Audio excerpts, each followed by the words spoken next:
meeting is being recorded. Good morning, and welcome back to Let's Talk Destiny Talk Show. I am your host, Jamie Green, and I encourage you to like and subscribe our channel. We have some amazing guests on this show. One today that will definitely speak life into your life. And so I want to encourage you to stop what you're doing now and subscribe to this YouTube channel. Today, I want to welcome a very special guest. Um, and she's special to me because she's been like a mother at times, a friend at times. She just published my new journal. She's just an all around, what do I need to do to help you person. And I love that about her. Um, Angelia Vernon Menchan is an author, a publisher, a wife, a mother, a grandmother, a friend, a counselor, a mentor, so many things to so many people. And I am honored today that she took time out of her schedule to join me here today. Thank you so much for being here. I'm so glad to be here. I consider you to be my family. And I can't, I was thinking this morning, what year did we connect? Because I know I came to Facebook in 2009, but it was probably about 2012 or 13 before I really became, actively every day. Because I am, believe it or not a public personality, even though by doing what I've done, I've kind of become a public person. So I'm reluctant to do anything, but I've decided that I will do these things because I love you guys and you've always loved and respected me. And I am so grateful to be here with you. Oh, thank you so much. I am so glad that we connected also. And I also cannot remember how long I have been connected to you via social media. And one of the many things that I love about you is your honesty and your integrity, which is just something that you don't just find every day in everybody. And whatever you say, you mean it and you stand by it. And I know there have been a few times since we connected that I have made comments or made statements, and you said to me, I don't necessarily agree with that. And I love it because it caused me to rethink my position and to think about what I said and why I said it. And I really appreciate that about you. Now, one of the things I wanted to talk to you today about is a lot of your literary work is about Black love and relationships. And one of the many things that I enjoy about the books that I've read is I get so tired of reading books about relationships with the come here, go away, come here, go away. One minute they in love, the next minute they don't want anything to do with each other. Then the next chapter they back together. Well, one of the things that I enjoy about your books is the realistic relationships. What do you feel is the most important thing that you share in your books about Black love relationships? That it exists actually, because a lot of what you read or even hear is that we are dysfunctional in love relationships. And I don't agree because I always tell people that I've been married to my husband for 44 years and I say happily married. That does not mean that we haven't had arguments because you know me being me, we've had some arguments because I have a lot to say. But from day one, we always respected and chose each other over others. And we had to in order to still be here. But also, I have this thing about Black men. I know really great Black men, and rarely are they represented in literature as they are. I know they're flawed. I know they have issues and problems and concerns, but so does Black women and white men and everyone else. And I also want it to speak to a more mature audience because when I started writing, publishing 16 years ago, I was almost 50. And I spoke to a demographic that wasn't being met, which was mature people and mature love. And that's what I write. I'm not going to write the get together, back up, and fall apart thing, because I'm writing about women in their late 30s, 40s, and even 50s who are ready, and men, when they meet that person, to do the work of having a relationship. And I thought that there was a market for that. And that's what I chose to do. But I just need us to have more positive images about who we are as Black people and what we do. We aren't all former addicts or former this or former that. We aren't all baby mothers or anything. Not that I'm saying that those people are bad, because my mom was single. She had two children as a single mother. She was 30 when she had me and older when she had my sister. And I love that aspect of her because she did what she had to do to take care of us. But I just want the larger love that we have for each other and the philanthropy, because if you read my books, you know that almost everyone in my book is a philanthropist. They care about their communities. They do things in their communities. They give to their communities. I remember when I wrote my first book about Malcolm Black, and everyone was saying, is it your husband? Is it this? Is it that? And my youngest son, who's now 37, he was 20. I mean, say, no, it's actually my mom in male form, because she's always been, my mom is from the hood, no shame in her game. She worked hard not to be there, but she goes back all the time to provide for those that she can. And that's who Malcolm Black is. So that's what I tried to do there. I got flack, why do they all have to be rich, or why do they all have to be handsome? Or why do they have to do this and that? And I said, okay, I tell you this, I'm going to write about these people. They're not all wealthy. They weren't all wealthy. A lot of them became wealthy. But I'm just talking from a place of people who can go out and do something for each other and then bring up the next person. And here I am 16 years later, still writing about Malcolm and Cinnamon Black and their children and their children's children, because people were able to relate to them as humans.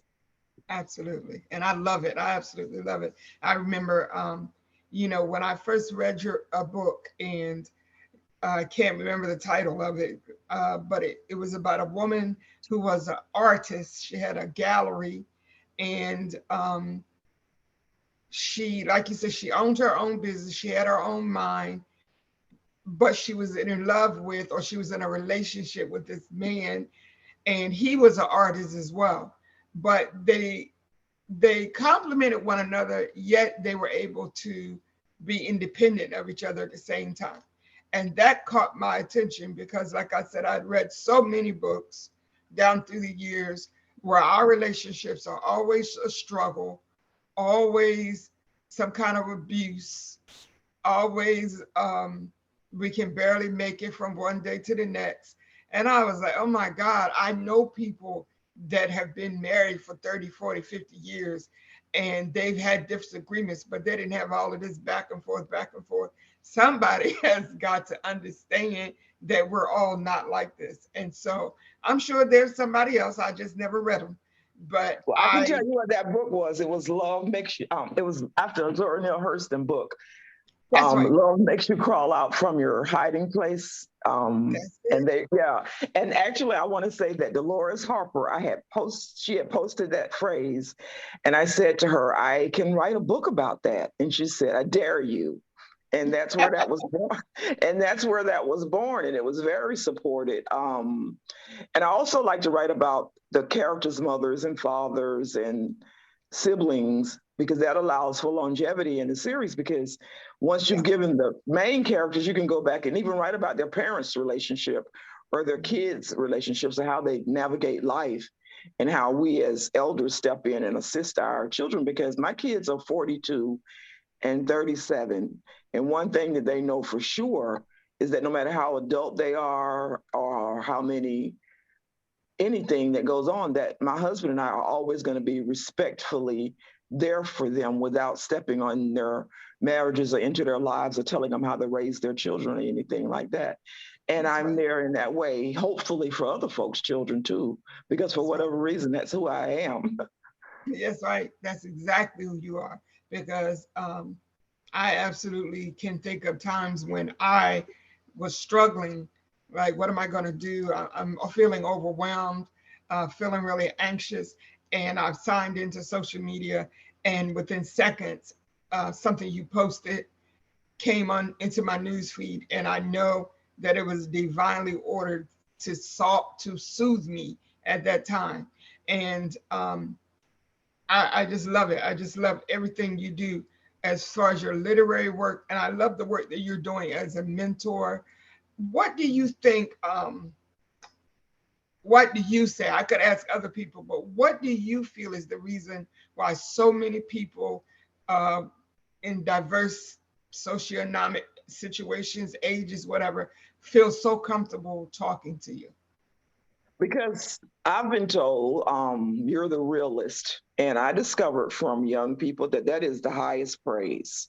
Yeah. When someone says you're the realist, because as a mentor, if my girl is wherever, the projects, the hood, standing out on the corner, and she calls me, that's where I'm going.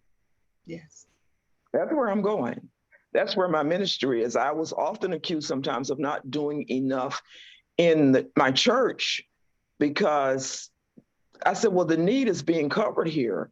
But those, my demographic are those people who are still out there because a lot of my friends growing up ended up having really tough lives. There was drugs. I had one of my best friends died of AIDS in the early 2000s. They never got the opportunity that I did to leave 20th Avenue. I always speak about the 4 years I spent on 20th Ave, which was called the Western Front. It was one of the worst neighborhoods in on that side of town, and I lived there for 4 years. And those Wow. relationships that were born there never ended. And I would remember over the years, even as a young girl, 17, 18, whatever, I was navigating life, working a job, going to school, dually enrolled in college, and all those things. I would run into those people, and they would often say to me, "Hey, girl," and we give a hug or whatever, and they would thank me for still being the person that would do that. And I was always confused as to why they were even saying that, because what else would I be? I didn't know my mom was that person. I'm that person. I didn't know how to be another person. And I remember, and I'm going to name her, this young girl named Josephine Bentley. I met her in the first grade. She was a couple years older than us. Her parents had 13 or 14 children. So, they were very poor. Yeah. And I remember she became this person that I would take a warm washcloth to school in first grade to wash her face up and smooth her hair down. And Wow. after like maybe fifth grade, I don't remember seeing her very much because, we went different ways or whatever. And she may have even left school after that. But many years later, when my mom was sick in 2001, I was sitting on my mom's porch and Josephine came into the yard. And I remember screaming and running down the stairs and hugging her and picking her up because she was this little thing. And she started crying. And I was like, "What is wrong with you?" And she says, "You have no idea." She said, "I can look at you and see how nice your life is." She said, "But most people who go away and do well, they don't hug and kiss and pick people up and come back like that." And I was like, okay, well, I don't know how to be any other way. And it was the same way with my friend San, who died from AIDS. When I saw her, I knew she wasn't well. And I wrapped my arms around her and she said, "I'm not well, aren't you?" I said, "Yeah, but I'm not going to get anything from hugging you." And that became my ministry because Yes. everyone needs touch. That's Everyone right. needs someone to say that they're there for them. Everyone needs somebody that will come and sit in their yard in the hood and turn a bucket over and eat crabs with them because That's right. that's life. And for Yes. whatever reason, God chose me to be that person. And I'll be honest with you, I didn't come to it easily as an adult. I came to it reluctantly because I honestly didn't know what it was that I had to share until it popped in my head. Just Yes. be who you are and do what you do and do what your mom did, even though she had a lot less resources than you, because everyone knew they could eat at Orly's house. They knew Yeah. that. If she cooked food and you came by, you were eating. And if she didn't have anything cooked, you were going to get one of those, what my cousin called circle egg sandwich, which was basically a fried egg sandwich on toast. Yes. And I always thought I would say, I would say my mom was the black sheep of the family. I said, but that's okay because black sheep give birth to good fruit. All right now. All right. I love it. And I was thinking when you were talking about the young lady that came in the yard and when she had AIDS, and when you hugged her and you said, "I'm not going to get anything from hugging you," but she got a lot from you hugging her. But she That said like, that. She said, no one has touched me in years, not even my family. She said, no one hugs me. I mean, people were doing things at that time, like if she would go to a family member's house, they would, like, maybe our friends wash out the glass after she left or throw it away because they was convinced they were going to catch what she had, right, even after right. washing something. Yeah. It was just, it was ignorance and misinformation. Yeah, yeah. Yeah. And you provide without even realizing it. And I think that's one of the reasons why God uses us in certain ways, because we don't really see it like other people see it. We don't really, it's not that we devalue it or minimize it, but we don't get the big head about it. And I think that helps you to stay humble.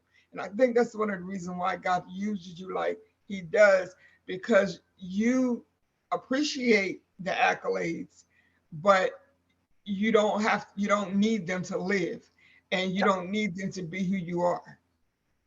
The only accolade I need from anyone I do anything for is to say thank you. Yes. That's it, period. Because and I get flack. You will be amazed at the flack I get because of how often I'm on Facebook, or I'll run into someone and, oh, hey, Miss Facebook, and I say, that's right. Because I tell people in a minute, you ain't gonna mess with my ministry and you ain't gonna mess with my money. Hello. I know that's right. And that's, I get the same thing. Like I've heard Hmm. that, just because you're disabled and you can't do certain things, that doesn't mean you have to be on social media all the time. And I just shake my head because I'm like, you don't even get it. Like, you don't even understand what's going on. Like, I am working, I am ministering, I am reaching out to people. And it's just like you say, we have to do what we are called to do by God to do and what we've been gifted to do versus other people's opinions. And I love that just love ministry, because every time I see that hashtag, I think somebody just felt a supernatural love that they had not felt before they saw that. Even without you saying, posting, I love you, and then just love ministry. Just seeing just love ministry makes me feel loved every time I see it. Well, I appreciate that because it's really funny. You know how you go through life, and I'm no exception. I remember in 2017, I was getting ready to retire, and I had started doing my workshops, and it got my um, ministry incorporated in, because Honorable Mention Media was already incorporated in Man Productions. And I had these people would say to me, "Oh, you should say just lovely or love just." And I said, "No, you feel free to say that whenever you choose to." But but I'm going forward with Just Love Ministry because Just Love was a phrase that I just said pretty cavalierly until I decided that I was going to do what I do, because I had been a Job Corps counselor in Oklahoma prior to moving here. But when I got here, I was no longer working in that field. But thanks to my kids and their friends, I could still mentor and minister to them because they made sure if someone was going through something, talk to my mom. Yeah.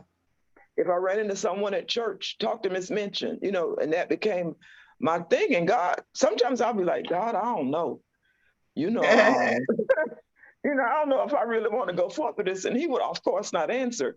But even driving home last night and from visiting, my husband and I were in church in the truck, and I was a little quiet.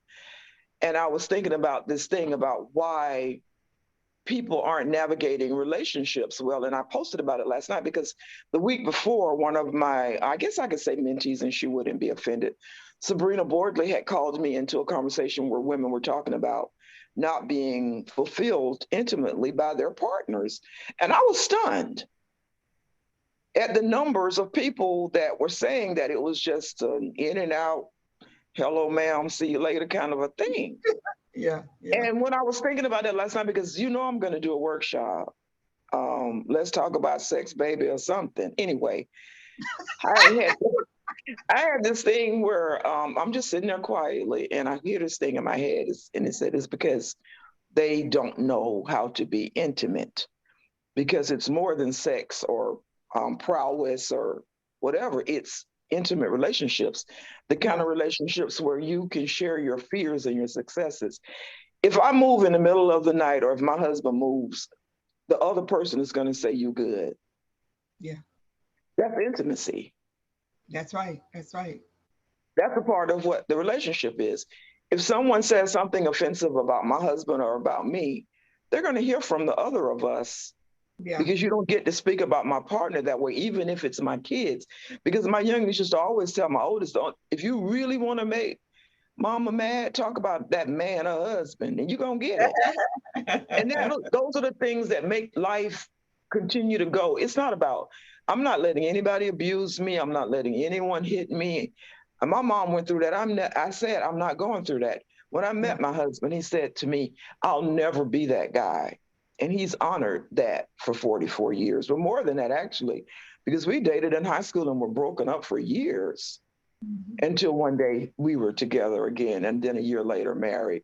But we walk what we say, and he is a person that is a calm presence. You're not going to rattle him or get him upset unless you mess with me or those grandbabies. And Yeah. then you're going to see something of a different nature. But that is what the relationship is intimacy. It That's was right. explaining to him when I got married what I wasn't going to allow.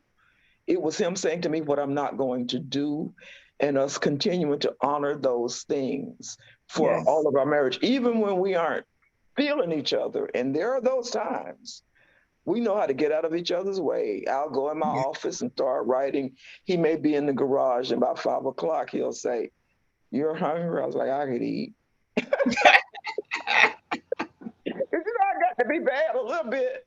And then we'll go have some food, or we'll cook some food and then talk about whatever. And then we watch our shows.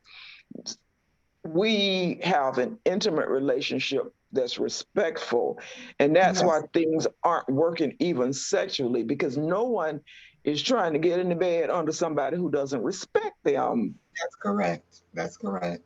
I'm sorry I And went off I on get that. so tickled when I look at you and when you post pictures, you and your husband. And I think I've commented a couple times. Look at you being fast, Yeah, or get off that man. You've even said that. And I'm leave like, that can't man do it. alone. I was like, I can't do it. I can't do it. And I just get so tickled because Mm. I never had that. And um, I'm not bitter about it. I'm not angry about it. I recognize when I see what I didn't have, and I'm just awed by it because It without exists. hearing conversations between you and him, I can see from the look in your eyes that the two of you absolutely love and respect each other. And I just think it's phenomenal. And To the fullness, to the fullness. I want to publicly say that. Like, I do joke about like, oh my God, get off that man, leave that man alone. And you just like, yeah, whatever, girl, mind your business. And But when you know when it comes from a place of genuineness, like when you said, I know where it's coming from because I have discernment. I also know when it's not. And I know how to just navigate those waters. And yes, also know, and you know this too, I know how to get you off me or anybody off that's me. that's the truth. Oh my God. That If is you're so going too far, you're gonna know. Because I'm not of that mindset that people say, well, everything don't need to be said. Honest to God, that's truth. But if you said more about the things that bother you or that that's affect right. you, you would be less affected by it. If you Now that's said to your children, I don't like that son or daughter, I'm not supporting that, you wouldn't have to continue going through those things. Because I even said it this morning, people have the idea that love means constant conversation and FaceTime. No, yeah. ma'am. We've never seen Jesus, but we've loved him and he's loved us. Yes, ma'am. Yes, So ma'am. that's what I'm saying. You don't have to be in someone's face all the time because I'm unable to do it. If that was my requirement, that people would break up with me. It's probably some have. I just don't, I don't even know where they are. They probably gone. Because, even because there's something in me, Jamie, that when sometimes people will become my friend, they don't want me to have any other friends, just them. Yeah, yeah, yeah. Yeah, and I can't do that. When you start talking about my other people, then you probably got to go because they my people. They my people too. I totally understand. Like, yeah, I have that same experience. And it's like, are you serious? Like, no, hon, that's not what we're doing over here. And it's funny because people probably and well, not probably, I know people have said it to me, don't really understand that I am really not a people person. And I know it's hard Girl, for people to believe that because girl. my mouth is always running. Mm-mm. But Me I either. say to myself so much when we were going through the whole quarantine thing, and I was fussing at my youngest son and his girlfriend. I said, every time I look up, y'all somewhere else, like always with a bunch of people and this, that, and other. Get somewhere and sit down. Like, don't you know we're in the middle of a pandemic? And my son said to me one day, he said, Mom, you were quarantined before COVID even got here because you don't go anywhere, you don't do anything. So you don't understand. We can't just sit like in a room like you do. Because I honestly could stay in my house for days at a time, not see anybody else, and I would be fine. So We do that here a lot. Now we will go out. Sometimes we will just say, babe, Mitchell say, babe, we need to go somewhere. Well, actually, mostly it's me. Because he's continually sitting over there. He's over there in his lounger with his computer. His eyes is on me because I'm right across the room doing whatever it is that I do. But periodically, and now I have a thing where let's just go for a drive. But we're yeah, still not going to hang out with people. We just drive along the coast looking at the beach or whatever. But I was a pretty, I was out there for so long because of what I did for a living and I had to do it. And when I retired, I was even more, but COVID slowed that down for me. And my husband had just retired like 8 or 9 months before COVID hit. So yeah. we were both able to, and then also, I had surgery in 2020 and he had surgery in 2021. And we've both had a couple things this year. And I guess God said, well, they sitting still now. I can get them to take care of some repairs on those old broken bodies. Yeah, yeah. you know, but we're trying to be more social. We're trying to be more social. Well, I'm not even trying. I'm gonna tell you right now. Like, I'm just as happy as I can be sitting in this house. Like, every now and then, my son says, "Okay, Mom, that's enough. Get some clothes on and come on. We're gonna go such and such a place." And I'm kicking and screaming the whole time. So I like an old woman that's just. I don't have any cats, but because I Yeah. can't Well, stand there's cats. still time. There's there's still time because this morning it's so fun. I said I got to get up and put on a dress and powder my nose because she does not want me on there how I usually look when I don't Right. have anywhere to go.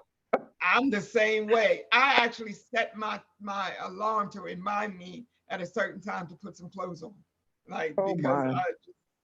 oof. Well, I But haven't gotten there, but I'm close. Well, we be raggedy over here. You notice I said we be raggedy. I'm serious. We be raggedy. I totally understand that. So, Miss Angelia, I wanted to say this. You have so many literary works right now that are available to the readers, but I am like overwhelmed, almost like in tears, every time I read part of this book because I've always had a fascination with the elders. I've always been drawn to them. Like, I feel like there's so much of our story that the young people today is are missing out on because they won't sit still and sit at the feet of an elder. So when you came up with this book, Porch Conversations, I was wow. I was like, how come nobody else, how come I didn't think of that? Or how come somebody else didn't think of that? But I absolutely am fascinated. Now, why is amplifying the voices of our elders so important to you? Well, personally, it's because it's where everything I got came from. My mother was, as I said, 30 when I was born. So at that time, that was considered to be pretty elderly to be having a kid, actually, and her first kid. But I spent a lot of time with my godmother, who Miss Eva, who is in the book. She was a doula. We call it a doula now. Back then, we called it a midwife assistant. She was Uh-huh. the assistant to the midwife that delivered me, Miss White. She was in the room with me and my mom at my birth. And I spent a lot of my time with her and my grandmother and my mom and her sisters. And I was a quiet, studious kid who reading by 3. So I wasn't outside flipping and jumping and doing those kinds of things. And what I would do is I would get there when they were talking, make myself as small and as invisible as I can. And I soaked up what they said. And I've just remembered it over the years. But even now, elders in church, they always gravitate towards me, elders in the community, also young teenagers, elders and teenagers, they're my people. But the thing that really was born of is I listened to people talk about their parents or their aunts or their grandmothers like saints, glorified saints who were born holy and never stepped outside of the holiness that they were. And it's not true because they were all people the same as we were at sometimes in their lives with very diverse, active lives. That's And right. I think that if we knew our mothers and we knew our fathers and we knew our grandmothers as humans, we'd be better off because Yeah. we wouldn't feel that we have all of these crazy standards that we have to live up to. And I blame the elders that don't share who they were with their children and their grandchildren, because I'm always horrified. I always had someone who would, my mom was the truth teller and who said to me, I remember coming home with B's in first grade, I better never come in a house with another B. And I didn't until the 10th grade when I couldn't change a tire in driver's ed, but she forgave me. And Mhm. my Aunt Eloise, who at 9 took me to get a savings account, and my Aunt Alice and my Aunt Sadie, who were avid readers, and then my godmother, who was everything, the person who asked me if I was sexually active. I wasn't at the time, but I knew that I could go to her if I became. And she gave me advice and they talked to me and they listened. The advice that they provided was available to everyone, but no one wanted it, it Yeah. seems, at the time, but me, because it wasn't cool to hang around. Well, I've never been concerned about being cool. And I am so grateful for what they've given me. My oldest son, Maurice, is now doing a lot of research on our family and other family members. And my youngest, Malik, they are all interested in what they have to say. And they want to know their grandparents and other elders and people. And that's where that was born from. And I was very, very reluctant to do Yeah. that book and the next one that I'm working on because I knew that there were family members who were so afraid I was going to tell perhaps their folks' business because they know I probably heard more than anyone else had ever heard about Yeah. certain things.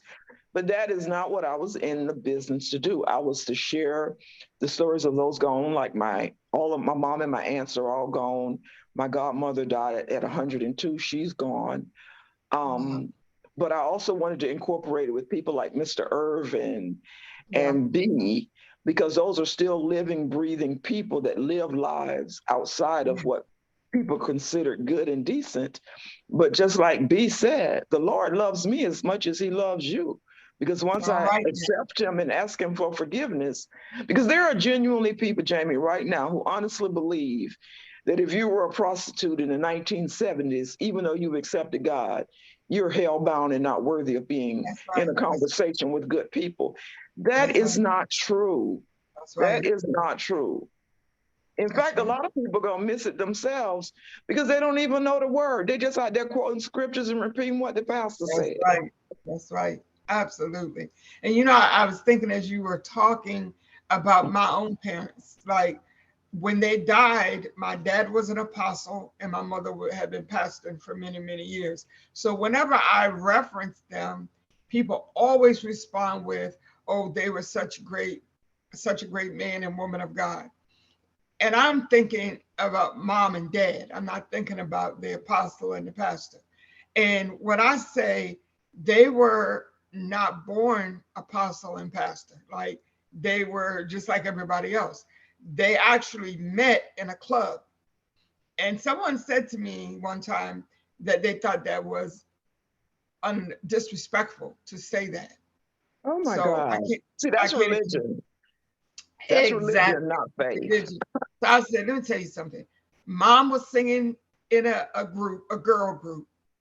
Daddy was in the Air Force, Dover Air Force Base, and they went to them. They met at a club in Dover. Mom and one of the other girls were looking at Daddy. Both of them talking about how fine he was and blah blah blah. Now this is Daddy's side of the story because the mom's is totally different. So Daddy says that Mom chased him down like a little puppy. Of course, Mom says it was the other way around. So we really don't know who chased him. They But probably met somewhere in the middle. but the point I kept trying to make to these people is that they were not Christians when they met. Mom had one child when she met dad, and then they had me. And for the longest time, for many years, they I didn't realize I was born out of marriage because I wasn't old enough to really pick it up. But then I was born in 61. They got married in 62. So hello. So this whole image that you have of the apostle and the pastor is wonderful, but their story didn't begin when they gave their life to Christ. Exactly. And I love how you keep Exactly. driving that point home because they did have a life prior to becoming Christians. They did have a life that some things that we may not want to hear about, or we might not want to believe that they did it, but hey, it is what it is. But that's I remember once I was talking to a couple of my girlfriends. We were at lunch or something, and I made this phrase. And one of my author friends, J.D. Mason, had a book called "You Have to Sin to Be Saved." And to get saved, you have to have sin to get saved. So I said, oh, they were horrified. I said, well, what would you be saved for if you've never sinned? You wouldn't need saving. Right. Wow. I don't know. I think the whole concept of not being real to me is one of my major issues with religiosity, because religiosity forces people to pretend to be something that they're not. And when other people say, hey, this is me in raw form, this is me, they don't know how to respond to that. But behind the scenes, these are the same people that reach out to you and I and people like us. Uh, I'm depressed. I feel suicidal. I'm stressed. I don't know how I'm going to make it. But out loud, they're saying, everything is good. God is great. I love the Lord, all of that. When, if you be honest about where you are and what you're going through, you will find that your life is much more successful. You muted, Miss Angelia. Sorry. I said that we're so afraid or ashamed of being seen as anything other than perfection. We have to dress a certain way to go to church. We have to be coiffed. People have to say that we look great. All those kinds of things that has nothing to do with what it's about. And that's why I always relate to pastors who are just so honest about their own shortcomings and how they've navigated life to get where they are and to do what they do. And my Right. thing is that I always say, I say, no one loves God more than me, but I know of my flaws. And I had said that, I don't know if you were involved in this post, it's been a few years. I had made the post kind of tongue in cheek of that. You may as well go on and say what you were thinking, because if it's in your mind, it's a thought that is manifesting how you treat people. Now that's the truth. It's a thought that you can tell people that seem so perfect, but the way they look at you, the way they talk to you, the things they say about you, the things that they say when you aren't there, That's defines right. who they are way more than any religious thing that they want people to think that they are. And a lot of people just don't get that. I respect those who were out there in the struggle, those who had to overcome something to get where they are, who can honestly say at one time, I was an adulterer or an adulteress, or I was in the drug game, or I did. I'm not saying that you have to do anything like that to get saved, because I've not done any of those things. But I have an appreciation for people who can be honest about that and still say, I am where I am, because I had so much to be saved from. There was nowhere else to go but to be saved. Yes, I love that. I love Those are that. the people that speak to me, that touch my heart, that make me want to go over and sit down and have a sandwich and coffee Yeah, with I yeah. remember as a Job Corps counselor, I was the counselor. I mean, I'm just say it like it was. The boys and men, they were between 16 and 24. They come from Houston and San Antonio and Oklahoma City and Arizona. Some were from New York. And they were ready for a change when they got the Job Corps. Those were my boys. And a Yeah, lot of people didn't have any respect for them. It was, I don't know how you can sit down and laugh and talk with them. I say it's easier than sitting down and laughing and talking with you, actually, because I know that's I'm gonna get correct. some real and honest conversation. That's right. And I said, and those kids, I still hear from them. I mean, I haven't been a Job Corps counselor in 23 years, but I still hear from them when they're doing well and when they're not doing as well, when they want someone to talk straight to them, when they want someone to pray with them in a realistic manner. And that's all that this Just Love Ministry thing is, being Yes. there for people.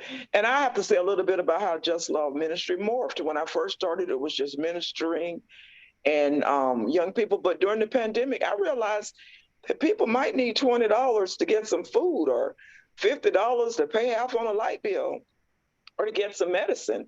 So I started trying to do those things, and I started getting people who I can't mention, who, because they don't want to be known, to started giving to my ministry so that I could immediately give to others. Yes.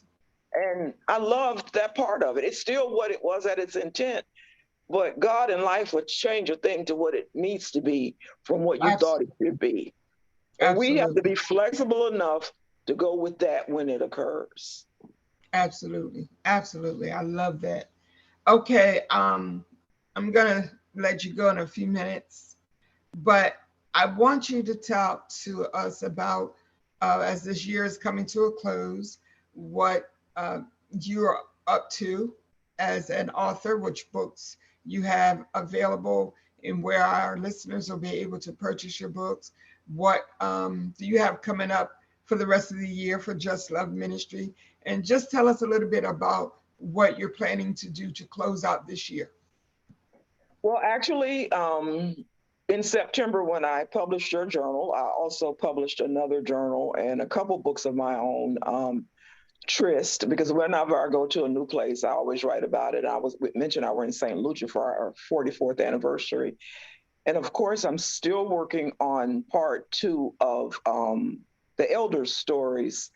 And as I said to you, I was called into a meeting the other night on Facebook. I just diddling around, and I guess she saw that I was available and she tagged me. And that was a conversation about people being unsatisfied intimately in their relationships. I'm considering, no, I am going to do that workshop. I'm Okay. thinking about and working on the dynamics of it, whether it's going to be online so I can reach a larger audience, or maybe I'll do it online and offline so I can have some face to face, because I really love that. And then, of Mhm. course, I always do Christmas story about the Center City people, Cinnamon and Malcolm involved. But the biggest thing is that I've basically been Honorable Mention Media LLC myself for as long as it's been incorporated, but my sons now will be doing more in terms of assisting me with the writers and the editing and the Awesome. illustrations, because they're both so talented in so many ways. And they finally decided that Mama might be on to something here. We might have to join this. So I love it. I love my it. eldest is an amazing artist and illustrator. My youngest is great with editing, and he's also an amazing illustrator and artist. And they also do music, and I will probably at some point come back with the t-shirts and mugs, because then the boys can assist with that because we have the equipment. And my husband is the overseer.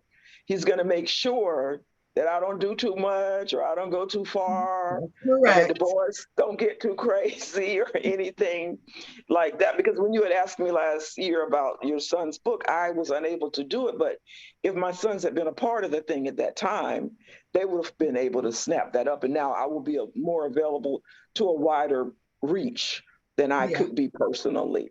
So that's basically what I have going on, and just continue to love my man, love my children, my grandchildren, my people, y'all, and do this thing that I do. And I'm just really, really, really grateful, as cliche as this sounds, that there are people in this world that actually want to hear what this poor Black girl from Ocala, Florida, used to live on the Western Front, has to say. It amazes me Oh, every day. oh, It that's amazes. awesome. That's awesome. I tell you, I am absolutely honored Mhm. to call you a sister, to call you a friend, to call you Mama Deep when it's necessary, because no matter what age you get, there are moments when you need mothering. and you provide that for me and so many others. And I want to personally thank you and to remind you that we need you to take care of yourself, not just for us, because that would be kind of selfish, but we want you to take care of yourself because we appreciate you and we love you so much, and we want you to live a long life and stop harassing Mister. That's not gonna happen, honey. The last part. I'm gonna keep loving y'all. I'm gonna take care of myself. When I can't, you'll know because I'll slide off Facebook. Yeah. But until the Lord takes me and Maurice Kenneth Menchan Sr., I'm gonna be messing with him until then. That is so cute. All right, before we leave, can you just give us your contact information, how the listeners can reach you? I'm Angelia Vernon Menchan. My website is angeliavernonmenchan.com. My blog is honorablementionmedia.blogspot.com. My books are all on Amazon. You go in and just type in Angelia Vernon Menchan, and all 463 books will pop up. I'm Wow. amazed every time. Yeah, every time I say that, it blows my own mind. And I'm there, and my authors are all there. And I tell people to look out for journals by Jamesina Green, Nadine Singleton, and Sabrina Wesley, because you guys' journals blessed my life. And I'm glad you guys allowed me to be the midwife to birth your journal babies. Thank you so much. I really, really appreciate you. And I thank you for spending time with me today. And I look forward to continuing our relationship and for the life that you speak into my life. Thank you so much. You're very welcome, and I always pray your wellness. You're my girl. You can be rowdy, but you're my girl. Thank you so much. We'll talk again very soon. We will. Thank you. All right. Have a blessed day. You too. Bye bye.